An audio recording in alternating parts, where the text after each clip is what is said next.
lii dañ koy fàttali rek waxoon nañ ko mais gën ko fàttaliwaat ndax ñu gën cee bàyyi xel mooy booy julli ñaar yi bokkul ci julli nanga ko moytu ndax yonent bi sallallahu alayhi wa alihi wa sallam mosu ko def jàngalewu ko saxaaba yi radiyallahu anhum xamuñu ko donc bul ko def moytu ko. ñu bari nag dañ koy def ñu ci bari dañoo xamul moo tax ñenn ñi dañuy gis nit ñi di def rek des fois nga dem ba gis yenn sax ñuy jiite ñu koy def lii daganul yonent bi sallallahu alayhi wa sallam jàngalewu ko te lépp loo xam ne def nga ko ci julli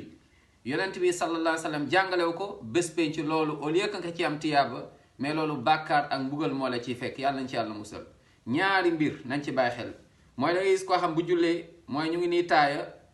buy sëlmal ne nii asalaamualeykum wa rahmatullah asalaamualeykum gis nga lii bokkul ci julli lii daganul lii dafa xaraam lii ci bidaa la bokk yonent bi sallallahu alayhi wa sallam jàngalewu ko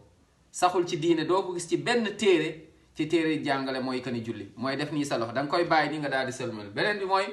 boo sëlmalee ba pare da ngay gis ñu bari di bind gis nga di def ay mbir ñii naan nii gis nga ñii de am ñoo xamante ni dañuy nekk def nii am ñoo xam dañuy def nii am ñoo xam dañuy joxoñ fii am ñoo xam dañuy dugal baaraam fii am ñoo xam ne dañuy def nii lii yëpp saxul ci diine bul ko def moytu ko. defal lu yonent bi def sallallahu alayhi wa sallam moo gën a wóor ndax bàmmeel li ñu lay laaj mooy kan mooy sa borom lan mooy sa diine kan mooy sa yonent yal na yàlla dégloo ñu diine jéggal ñu boole ñu min ahlil janna